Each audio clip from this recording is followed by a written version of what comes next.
Good evening, everybody. Hello. Good evening. We're working to get everyone online and admitted from the waiting room. It looks like we don't have anybody getting stuck. That's great.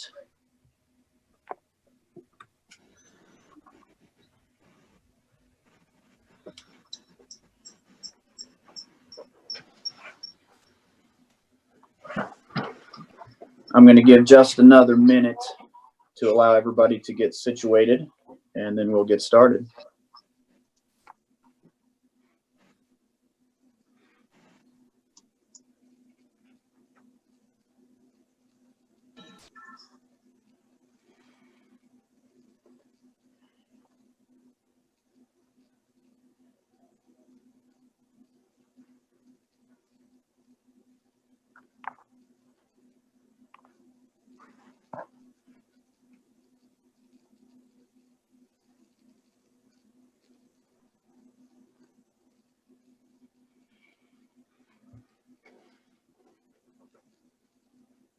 Okay, I think we have just about everybody here. I see a lot of smiling faces. Thank you for being brave enough to attend our first Zoom Salina Human Relations Commission meeting.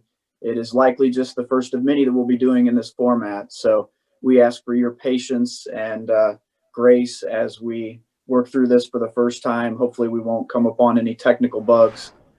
I have a few ground rules and just some information for all of you who are participating.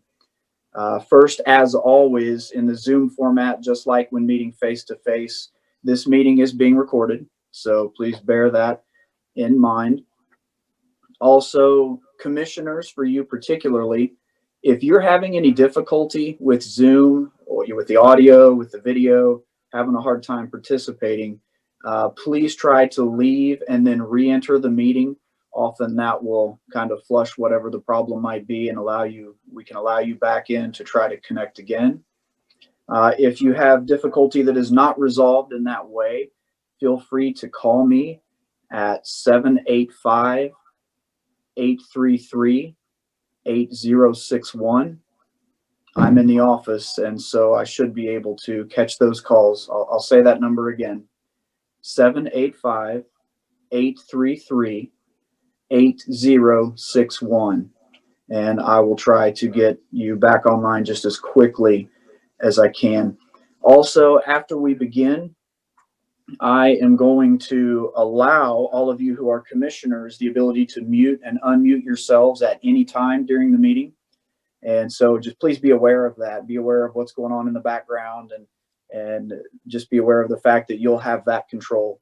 And for those of you who are attending from the public, I will not give you that ability to unmute and to speak until the announcement has come from Ms. Ramos, whom you'll hear from a little bit later when we get to the agenda items where public comment is appropriate. So commissioners, shortly you will have the ability to speak at any time. Just unmute yourself, speak. Please be aware there is a bit of a delay between your speech and when everyone else hears it. It's easy to step on one another in this format. So bear that in mind. And for everyone else with the public, just know that we will let you know when we get to a public comment business item, and then we will unmute you and give you opportunity to participate as well. Okay, one other item, if you are familiar with Zoom, you're familiar with electronic hand raising, if you have questions or any technical issues you'd like to communicate with me about during the meeting, feel free to use that feature, and we will recognize you and give you the floor so that you can say what you need to say. If you're not completely comfortable with electronic hand raising, that's okay. Put your hand up, wave it around. We're monitoring, and I will try to catch you and give you the floor so that we can go from there. Okay, if you will give me just a minute, I am going to get you commissioners unmuted, and I will turn over the meeting to the chair to begin as normal.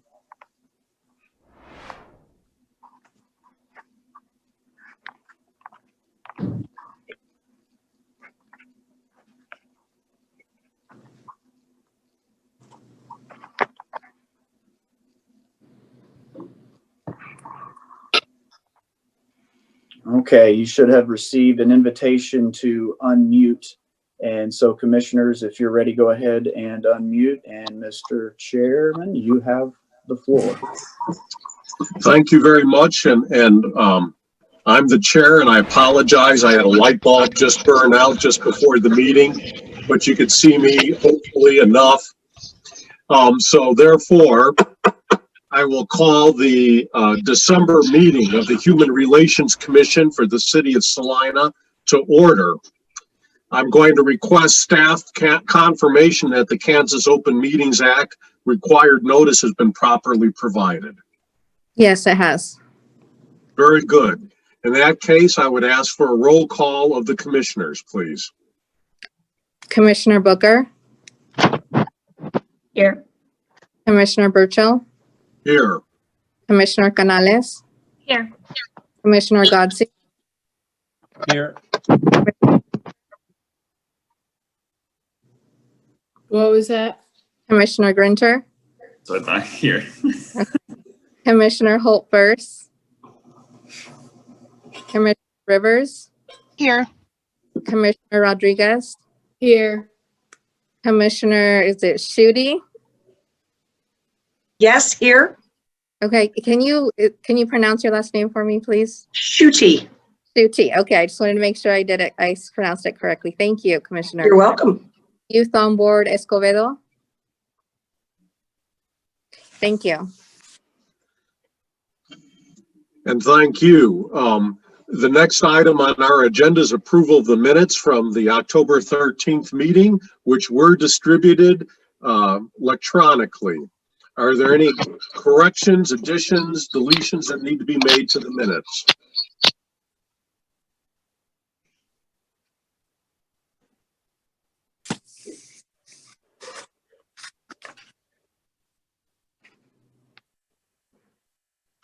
I'm hearing none. If that's the case, the minutes will stand approved as distributed.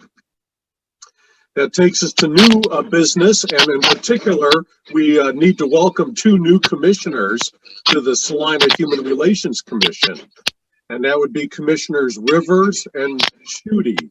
And so I'd like the staff to maybe introduce them to us. Yes, I would actually, if Commissioner Rivers and Commissioner Schutte could just give us a brief introduction for the commission. Of course. My name is Lori Schutte. I teach freshman and sophomore English in Brookville, Kansas. I've been there for 37 years. I have lived in Salina all of my life, and I'm pretty sure I'll die here. And I'm happy to be here. And welcome aboard. We're glad to have you on the commission. Thank you. Okay. Hi. Rivers. Yes, my name is Hannah Rivers. I was born and raised here in Salina. I am a functional special education teacher at South High School. This is my second year teaching. I was a para previously for a total of about 6 years, and I've also been a restaurant manager in town for a total of 4 years before I started teaching. I have a daughter that's 6 years old. I just dropped her off at gymnastics, actually. And then I'm also involved with our equity council through the school as well. So I help create the trainings in our school building as well. Well, welcome aboard, and we're glad to see you both on the commission. And with the views that you're bringing with us, I think will make the commission much stronger. So welcome aboard. Takes us to our next agenda item, item 3.2, a presentation from our Chief of Police, Brad Nelson. Chief? Yes, how are you all? First of all, thank you, commissioners, for having me here today. I got with Ms. Ramos when she first asked me if I'd be willing to speak, which of course I will. And I really would probably prefer more Q&A if you want, but I have a few comments that I'll just make. The Citizens Review Board is a pretty big issue in our community right now. And just so you know, that's something that I've been there 7 years, and we had a a form of a citizen review board, but it was called a law enforcement advisory board. And I guess what I would say is it pretty much chugged along for several years. I think the folks that volunteered for that board did a great job, but times are changing. Everybody knows that. It's just a different period in the history. And it required a more truer citizen review board than what we had, that I believe strongly will allow for a lot more transparency, openness as far as what we do here, because I've been a police officer for 36 years, and I can go back 36 years as far as what we used to talk about. I mean, everything was like a secret, and now that's pretty much not true. I mean, there's very, very little that we do that I can't tell you what we do and why we do it. And I think that's very important. But we went full circle from when I started being a police officer in 1984, which is hard to believe, but that's when I started being a police officer, to now. I think we are much more transparent than, well, I know we are, than we used to be. And that's a good thing. So as far as the update, Ms. Ramos asked me to give an update on CRB. I think most of you know, and the CRB again is the Citizens Review Board. Most of you know that that was a work in progress for approximately 6 months. The Sunflower Coalition is the one who first brought up their desire for our city and our department to have a more truer Citizens Review Board. So give them kudos for bringing that to our attention. From first being proposed, you know, you first hear it, and of course we already had something similar in some manner, the Law Enforcement Advisory Board. That was primarily in-house here at the SPD. It wasn't so much, it didn't have to, Cora, the Kansas Open Records and the Kansas Open Meeting weren't applicable, so there's not really, that's the whole transparent part. They did not have to abide by that because it was a decision they made in 2007. So it was a long time ago when this advisory board first started to where we are today. But with that said, about 6 months of work. Last night it culminated with the first presentation of the CRB proposal that staff made along with the city manager in his office. I believe it was well received. It did. There were a couple amendments to it, a couple amendment votes to it, but it passed as far as on its first reading, and then it'll be up for the second reading next Monday. And I really encourage you to read that if you haven't done that yet. It's online for anybody to read. And that is the actual 7-page ordinance that sets up how this board, how we anticipate it be setting up, will be set up. That came after, like I said, several presentations. We had 2 events at the Tony Event Center, public forums, informational type sessions.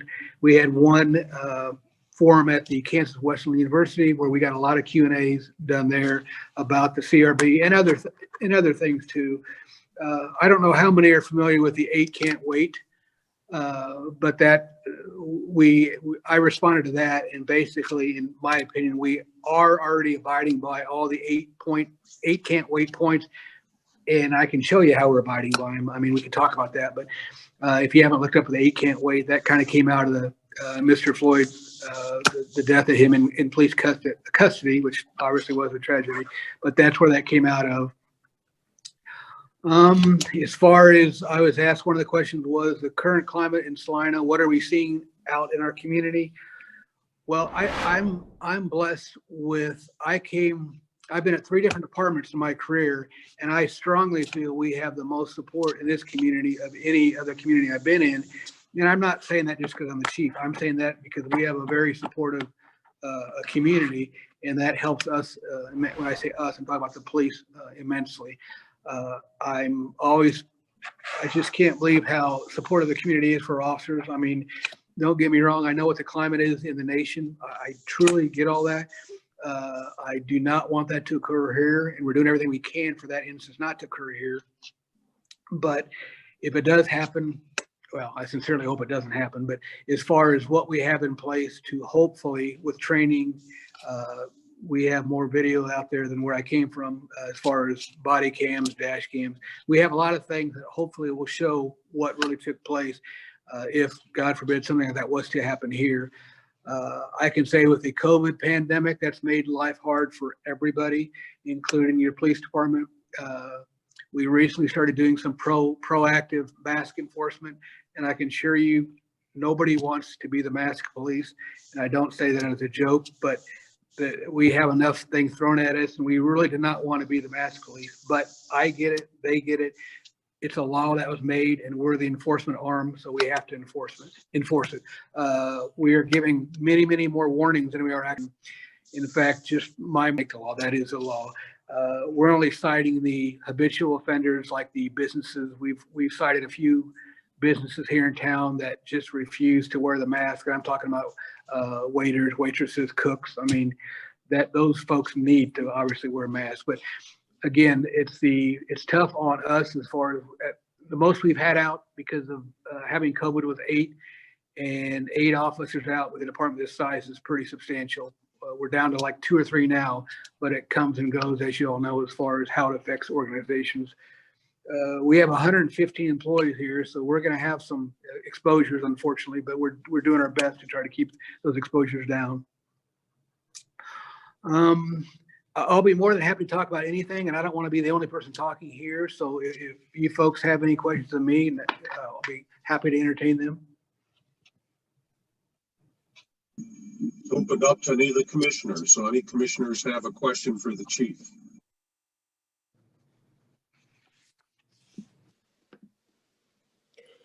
Yes, I have a question.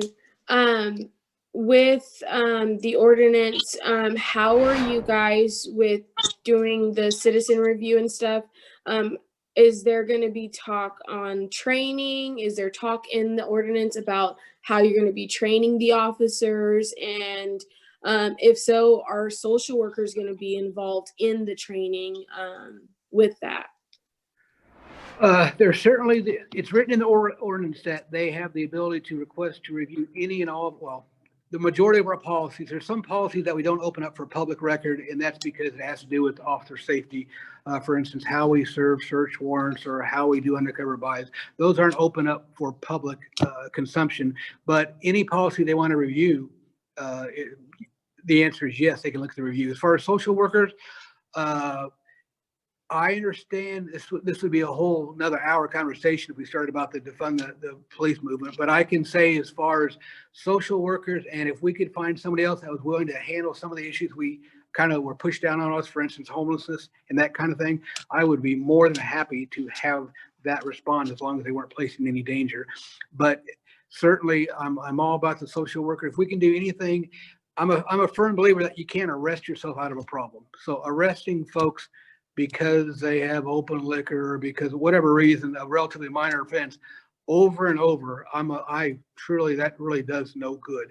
But most of those calls are because we're responding to a complaint. So we have to go there and many times we have to do something. Otherwise we're criticized for doing nothing. But if there's a way there were more social programs to handle some of the habitual folks, I would be ecstatic to support that. Yeah, I was meaning not only that, but I meant in like actual police training before the rookies come out of, training, at police camp. I don't know if it's, I know boot camp, so I don't know if it's police boot camp or what it's called.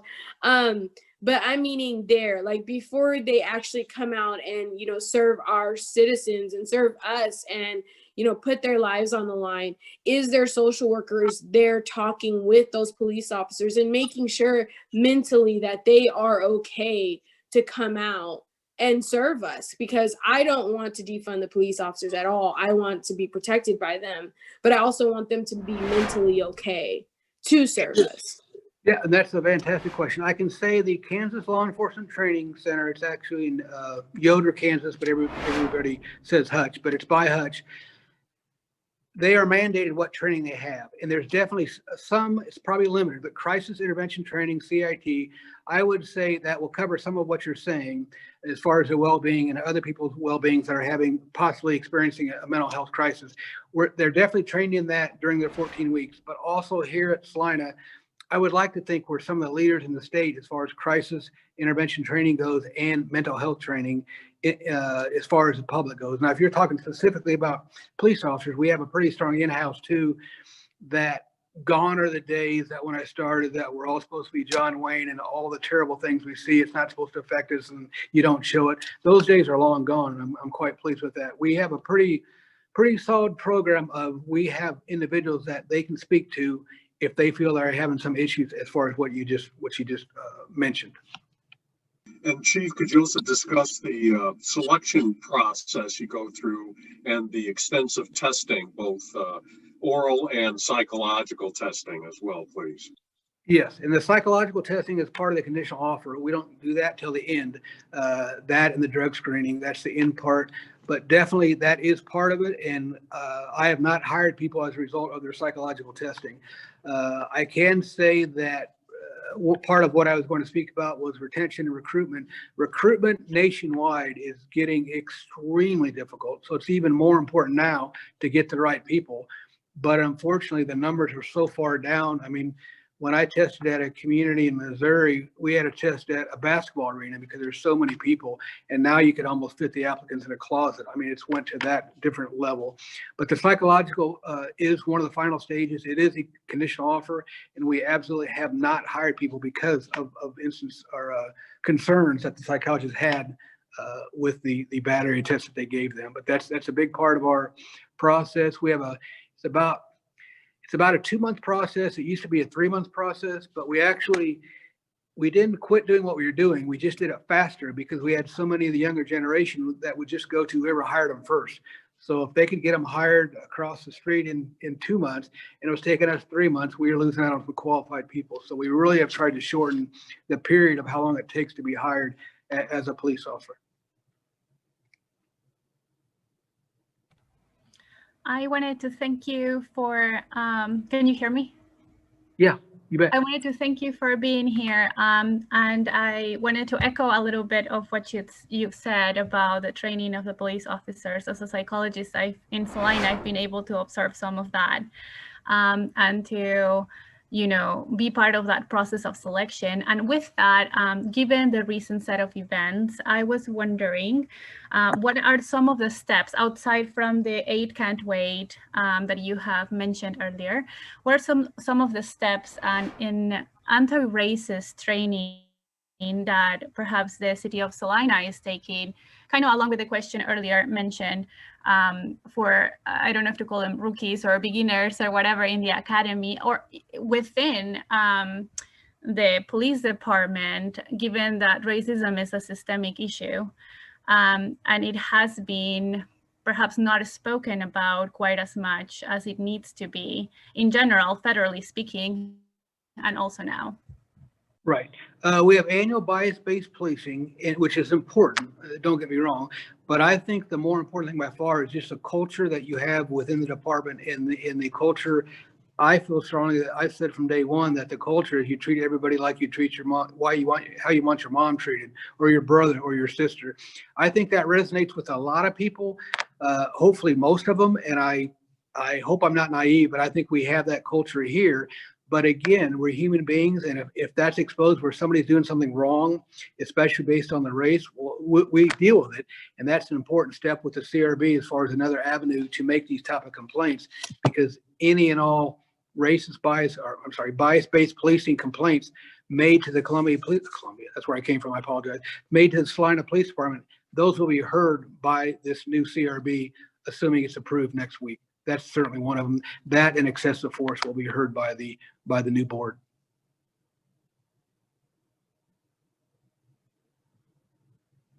Any other questions for the chief?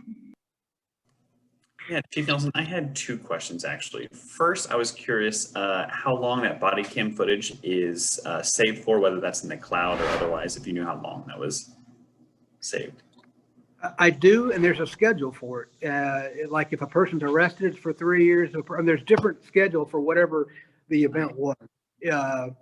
They flag them for certain things, but I don't have the answer for every single event. But if it's an arrest, there is a certain amount of period in its years that we keep that particular video. The other thing is it is a cloud. It's I don't know if you're familiar with Axon, but it is a cloud where it goes to.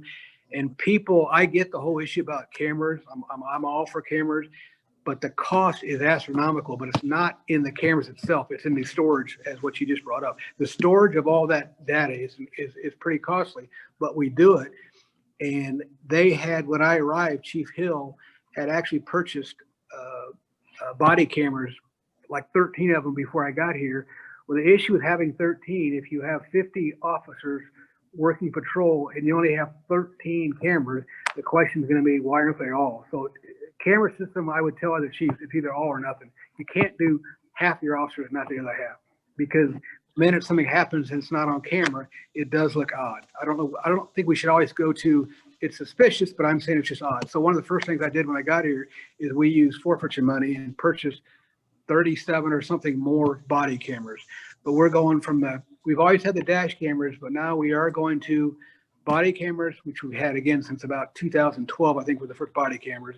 Dash cameras have been around for a long time, but we have both the dash cam ability and the body camera ability. And I'm definitely a firm believer of that. And I know you folks know this, but it vindicates us a lot more than it shows us doing bad things, if that makes sense. But if we do bad things, we'll do what we can to fix it. But I'm just saying, it took a while for the cops to understand, because nobody likes to be videotaped. I mean, who wants to have their whole life recorded when you're working during 8 to 10 hours? Not that it's on for that long, but not many people want that. That's just human nature. But we have a whole generation now of, they're not kids, but of young people that are coming up. It's the norm for them. So, I mean, my age, it'd be odd if I was wearing a camera around every day, but it's a norm for them. So yeah, I'm very, very supportive of the camera system. Like I said, it can end a lot of events from occurring just by putting it out there and say, this is what happened. But I do want to caution you that the cameras do not work. The cameras do not mean whatever is being recorded. That doesn't mean the officer saw it. And people sometimes, they look at me funny on that one. Wherever the camera's recording doesn't mean that's where your eyes are recording. So we have to be careful. Just because we see something, it doesn't mean the officer saw that. And that's something I caution people about constantly. No matter what the camera sees, it doesn't mean our eyes saw that. Thank you, Chief Nelson. I was going to ask, I know one of the biggest things, or one of many issues with, I think it was Axon, is that there's so much footage to go through. And I'm pretty sure it was Axon, if I remember right in the article I was reading, that they're rolling out new AI almost features so that it can help try and triangulate when an action occurs versus when an officer is just sitting in their car for an hour or two and nothing's going on. Have we subscribed to those things, or do you know if that's something that is being utilized or rolled out? Well, what do you mean? Tell me what you mean. Explain by when an action occurs. What do you mean by that? So to my understanding, either they're rolling out in the process of doing it, or they already have. It's an AI-based feature with Axon, I believe, where they it denotes when there's like a situation with a high decibel level, which means that maybe someone is being loud, and so it'll almost flag those in like an 8-hour recording. Let's say it'll flag hour 5 as having some kind of situation that may be looked at. Is there somebody in the department that goes through all this footage? Is it only pulled if there's an incident or a report in? How do they go about finding all of these different things that might be needed in the future? Yeah. On an arrest, if the officer has to flag that particular video. So if they arrested somebody, they know to flag it. As far as your first part of your question, I'm fairly familiar with Axon. I don't know if I haven't heard of that particular, but what I've heard of, they have gunshot detection cameras now that if they hear a gunshot, they'll automatically turn on. But I haven't heard anything about loud voices. I'm not sure about that part. But the issue about how great technology is awesome if it works. But we actually T&E test evaluated the gunshot detection system, and it was every time we slammed the door, it was coming on. So I'm a little surprised they released it when a door slamming would turn on and then cause more video to come out. The issue is, it's easy to say leave them on for 10 hours, but there's a whole lot of issues going on to really think that anybody would want a camera on for 10 hours.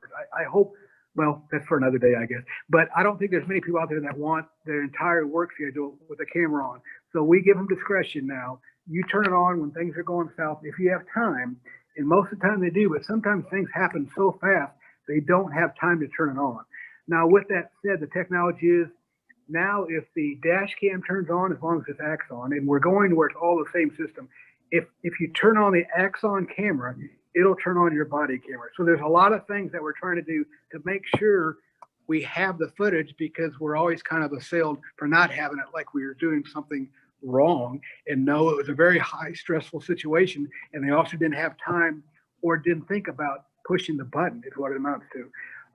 But if there's time to turn on the cameras, we definitely have discipline officers for not doing it, because you quickly pick up on the officers who don't want to do it because they never have time to turn it on. And we figure that out and we discipline accordingly. But right now it's still you turn it on when it's a situation that needs footage. And the officers are getting so much better at that because, again, they realize it's validating what they're doing much, much, much more than it's capturing them doing something wrong. I'm sorry, Chief Nelson, I do have one more question. You had mentioned turning on the axon and it turns on the body camera. Are those two separate systems? Well, right now it is, and that's why we just got it changed. Where actually we just took delivery of now our because Axon first got in the body camera, and I'm not even sure if they had the dash cam, but now they have that, and now it makes so much sense for all to be compatible. And it just there's also systems now that if you, but again, I'm going to throw this out here, but realize everything costs money. Now there's systems, if you pull your weapon, the cameras come on, right? But that's a sensor. That's just more money, more money, more money. I'm not saying I'm opposed to it, but I'm just saying the technology, you generally don't want to be the first one to try technology for that very reason. The example I gave about gunshot detection, we basically said we don't want that until you make it better because it's coming. And I might add, when the gunshot, when it detects it, what it thinks is a gunshot, it sends a alert to anybody working. And can you imagine all the other cops thinking the other officer just got shot at because the gunshot detection went off? That's not good. That probably had some bugs on it. They should have fixed. They have systems now that if one officer turns on his body camera, all officers within, I don't know the distance, but a reasonably close proximity, their cameras will turn on too. So definitely I think we're doing what we can to get the footage we can, but there's a certain segment of the population that, again, thinks every second of my encounter with your brother should be recorded, and that's just not realistic. At least at this time, it's not. Gotcha. Thank you so much. You bet. Any other questions for the chief? Could I ask a request before? I didn't catch the gal who was a social worker. What was that? Who was that again? My name is Maritza Rodriguez. I go by Chachi. I'm a social work student at K-State Polytechnic. Is there any way you can shoot me an email? Because I certainly am not opposed when we have hiring boards to if you want to entertain the thought of being on these hiring boards. Is that something you'd be interested in? Yes, sir. That would be awesome. Can I give you? It's Brad.Nelson, Nelson at Salina.org. And if you would just send me that, or really anybody, if they're interested in that, give me a call, because we're always looking for folks outside law enforcement to give their opinion of our applicants. Yes, sir. Thank you, sir. You bet. Any other questions?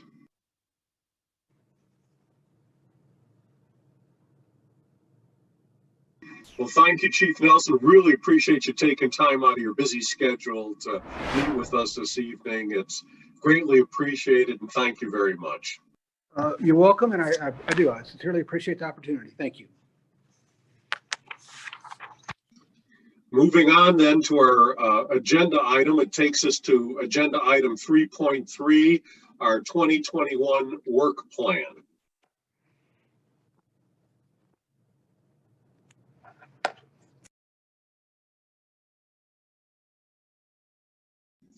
And we have to deal with some people getting unmuted here and All right. set up. Can you guys hear me now? Yes. Okay. So I will review a brief background. I will go over the draft for the 2021 work plan and then go over action options for the commission.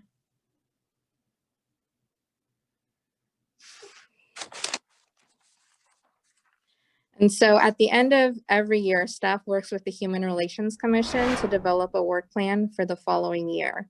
We started doing a work plan to develop priorities identified by the commission that could provide guidance regarding time and resources need by the commission and staff to complete identified priorities throughout the year. In preparation for developing next year's work plan, staff created a questionnaire for commissioners. This questionnaire was passed out on October 13th, which was our last meeting, presented to the commission, and the completed forms were collected. The commission provided feedback and it was used to draft the proposed 2021 work plan. The 2021 work plan is reflective of all the commissioners' voices, but also works to combine them into common goals. Staff recognize the common themes to be awareness, education, and unity on cultural and social justice matters. Staff then created 2 goals that encompassed those themes. Although the objectives of these work plan is to provide guidance, it is also understood that the commission will take into action the evolving needs of the community. Staff also took into consideration the current state of the pandemic and how it poses several uncertainties for 2021. Staff purposefully kept the work plan with broad goals and objectives in order to allow for flexibility during uncertain times. And so we'll just go do a brief overview of the draft for 2021 work plan. Goal number 1 states promote diversity, cultural awareness education in the community. There are 2 objectives with this goal. Objective number 1 is to work with the community relations staff on community outreach efforts, to work with community relations staff to develop community outreach lists, and to participate and complete at least 2 community outreach activities. The second objective under this goal is to assist in planning and hosting at least 1 cultural or equity event for the community, assist with promoting events to help increase community involvement and unity, and to reach out to local organizations for partnership opportunities. The second goal identified was to promote social justice education in the community. This also has 2 objectives to accompany it. Objective number 1 is to work with community relations staff during regularly scheduled meetings to become better educated and equipped to address social justice concerns within the community. Objective number 2 is to promote fair housing education in the community. Under the direction of CRD staff, you would work to assist community relations staff in promoting any 2021 fair housing events or activities, volunteer to participate and assist in the facilitation of any 2021 fair housing events, and assist in the planning and facilitation of at least 2 small to mid-sized fair housing community events throughout the year. And so the role of the Human Relations Commission in this case is to determine whether they will adopt the proposed 2021 work plan. Commissioners should make a motion that reflects their decision on one of the following. The Human Relations Commission could recommend approval and adopt the 2021 work plan.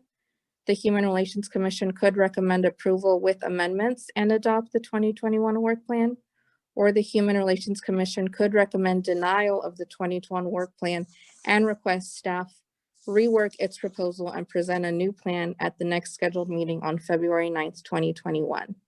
So at this time, I'll turn it back to the chair.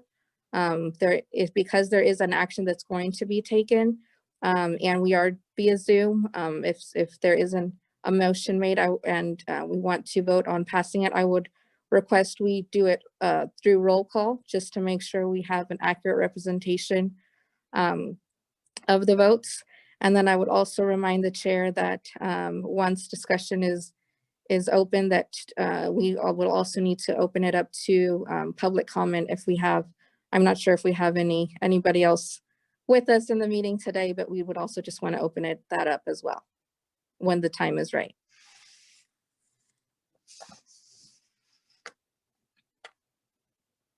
So let me start first and foremost. Is there any questions over what Ms. Ramos just stated with the what's in front of us? Questions over the document first.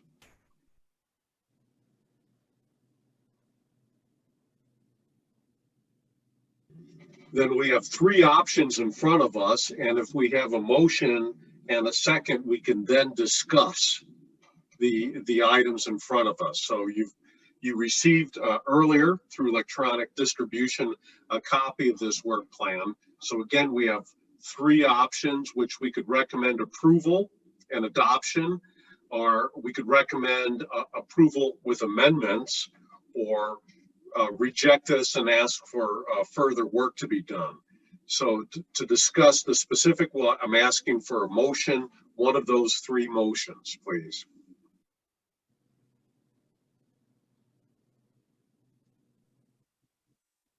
I move to approve. Okay, we have a motion to recommend approval and adoption of the 2021 work plan. Is there a second to that motion? I second the motion. Okay, we have an approval, a recommendation to approve and adopt the 2021 work plan and a second. We are now at the point for discussion of the motion that is before us. Are there, do the commissioners have anything they wish to discuss? Any points for clarification? I think it spells out pretty well what our goals were when we started. I know there was a couple of these that were on my sheet, so I think it's an attainable goal, both 1 and 2. So I think it looks good. They did a good job putting that together. Any other comments from the commissioners?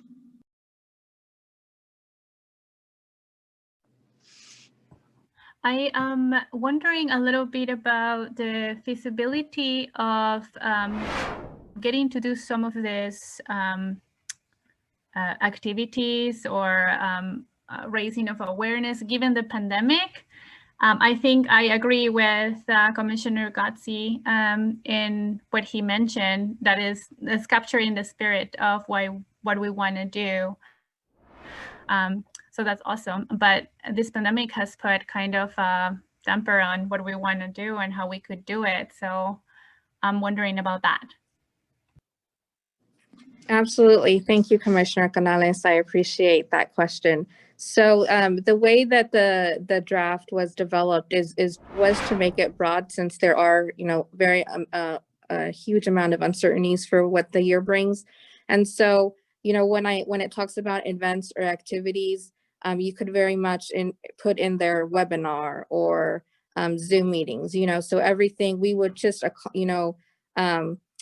depending on what the given situation is in our community, that is how we would move forward. And so instead of maybe planning an event in person that we would, for example, usually we have a fair housing seminar that we have at Tony's Pizza Event Center every year. That may not be possible in 2021. We had to cancel our 2021. 2021, we're not sure if that's going to be possible. And so we'll start working on doing maybe different webinars, or maybe having, an all-day event, but it'll be, web-based. And so just kind of working together and being flexible with what we have and what we're able to do, and making sure everybody is safe, at the same time while we do it. I would mention too that this is something that, I help plan all the events for the K-State Polytechnic campus. And one of the things we're looking at, and you might be able to look at in the future, Julia, is Zoom is rolling out breakout room sessions and in their webinar component of Zoom. And they're also going to roll out debriefing rooms and a few other additional opportunities given the pandemic, I think. Probably spread that along a little bit. But that might be a very viable option. I think they mentioned they're bringing that in about the first of the year. So it might be an easier way to have these events and have breakout rooms and have something similar to a conference format that we're probably used to. Great. Thank you, Commissioner. I can also state as a student who does Zoom, and because of the pandemic, activities and stuff are limited. Our school has done an amazing job by preparing items for students, and we just come and pick them up at a certain location, and then we're able to either we're watching a movie and we have our snacks already and we're watching it via Zoom or something, and we're social distancing that way. So like, let's say we want to show like an amazing documentary, like the Salina Arts Museum has an awesome movie and we want to present that. Maybe we can make fun little, gift bags for the residents of Salina. And, we just let them know, hey, it's on your doorstep. We made sure, that you guys, it was all hand sanitized. We were clean about making these things, and just make a pandemic fun. It's already been so gloomy. Why not make it fun, especially during the winter time? Thank you, Commissioner.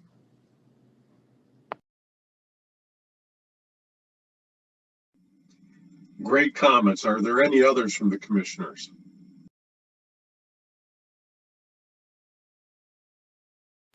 I know that we could see the participants, but since this is being recorded, I would like to specifically ask if we have any members from the public that would like to weigh in on this plan at this time.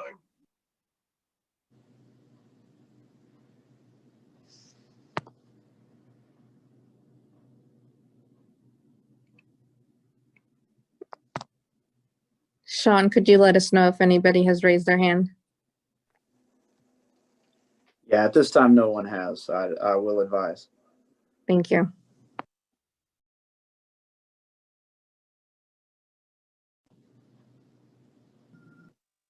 One last call to the commissioners and to any member of the public that would like to engage in the discussion of the proposal in front of us before someone calls for question or for a vote. Please raise your hand or speak now.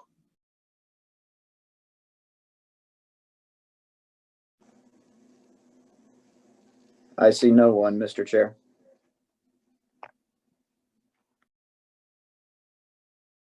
Thank you. Then we have a motion and a second in front of you, in front of us, and I would ask staff to do a roll call for vote. We'll either vote aye or nay. Aye for affirming the motion that is in front of us, nay as a way to signify your opposition to the motion. So I'd ask staff to do a roll call vote, please. Commissioner Booker, Aye. Commissioner Burchell, Aye. Commissioner Canales, Aye. Commissioner Godsey, Aye. Commissioner Grinter, Aye. Commissioner Rivers, Aye. Commissioner Rodriguez, Aye. Commissioner Schutte. It's shooty. Oh, Schutte, sorry. That's okay. Just remember, like a shoe, it's no big deal. Yes. And absolutely aye. So the motion does pass. Thank you all, and thank you to the staff. I know it's been a difficult time, and once again, you came through and helped take our ramblings on the survey and do something with them that is easy for all to understand. Your work is greatly appreciated. Thank you, staff. That takes us next to our next agenda item 3.4, the docket log. Thank you, Commissioner. So we will put that up for everyone to see. We'll do screen sharing. Hopefully everyone will be able to see when we get this pulled up. So we did actually update this. I went in today just to make sure we had the most up-to-date information for you. We have just recently, since the last time we reviewed the docket, which was back in July, we have closed about 7 cases. As you can see there, there's a couple employment, there's 1 public accommodation, and then there has been 4 housing cases that have been closed. If this is the first time you're seeing one of our logs, the case file is just our internal number of how we file numbers for cases. Then we have the date of when it actually was signed by the complainant, and that starts our timeline for it when it officially becomes a case in our office. The basis is which one or more of the protected classes that Salina recognizes was the basis for the complaint. And then the status, as you can see, they've all been, these 7 have been closed. MPC means no probable cause. So that means that this case did go to the commission, and the commission did determine that there was no probable cause for discrimination. Conciliation means that the case was closed after conciliation, and so both parties agreed to settle the case, and so it did not go to the commission. You see, we have a couple of those. And then another reason why we would close the case is if we're unable to locate the complainant. Sometimes, unfortunately, we'll have a complainant that'll start the process with us and sign the initial document to start, and then they either move, or we're not able to get back in contact with them, or their phone has gone out of service. And we always ask for emergency contacts and additional contacts so that we have multiple ways of contacting them. But if we exhaust all of those avenues, then we do have to administratively close the case. They're able to, come back if that's something that we're wanting to revisit. But at this time, we have had to close one case due to being unable to locate the complainant. Sean, if you can move up a little bit. As you can see, we currently have 11 active cases that are open. And what I mean by that is they're active and either just being opened or in investigation. And I can't give too much detail just because cases are to be kept confidential. We do have 4 cases that are currently opened, but they have already gone to the commission. As you can see, the 4 bottom ones, and it says PC, and PC means probable cause. This means that these cases have already gone to the commission. The commission has decided that there was probable cause of discrimination.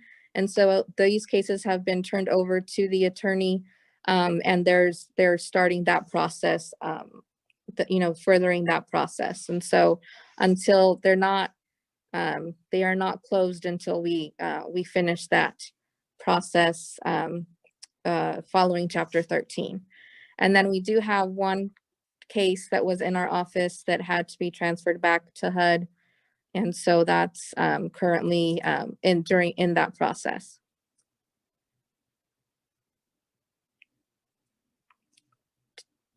Do we have any questions?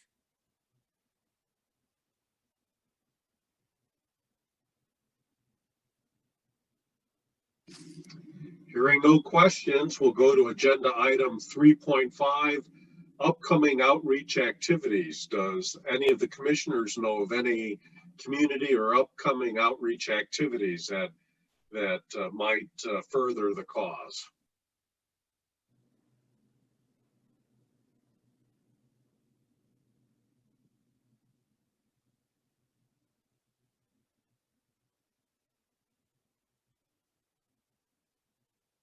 It sounds like we need some of that creativity from Salina Polytech out there to get some of these activities, or it's maybe a little bit of this COVID fatigue I've been hearing a lot about. If we don't have any announcements for upcoming outreach activities, I will then move us into the public forum. Do we have any members of the public that would wish to address the commission?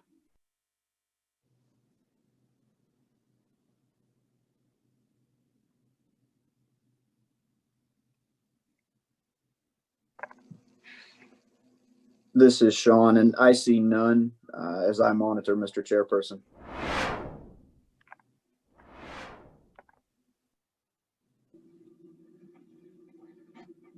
Hearing no requests from the public, that takes us to the big last item on our agenda, motion for adjournment. But do we have any last minute announcements or points for clarification?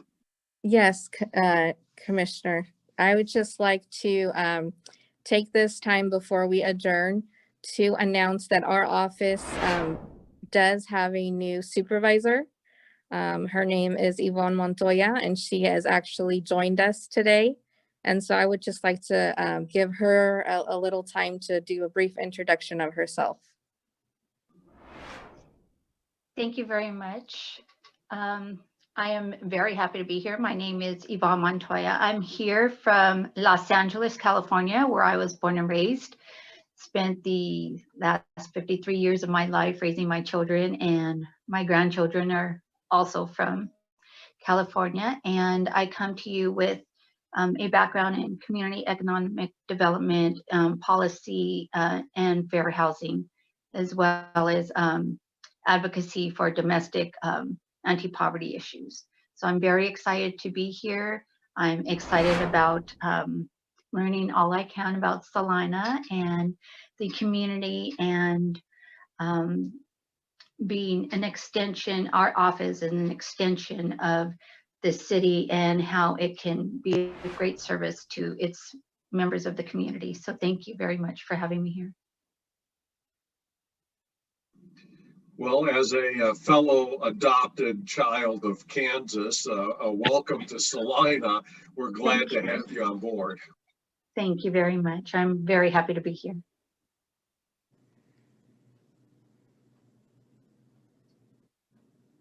Any other announcements or points for clarification?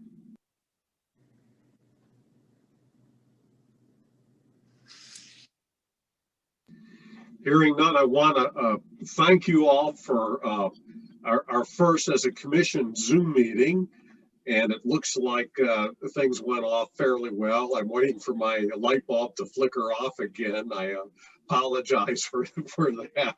It seemed like 30 seconds before I logged in, it flickered off and then it's back on again. But I think it went well, and we appreciate the staff's help in getting this set up. And I saw a newscaster end a newscast, which is how I'd like to end this meeting today, which is, I hope that we could all remain positive and test negative. So at that point, we will stand adjourned. Thank you.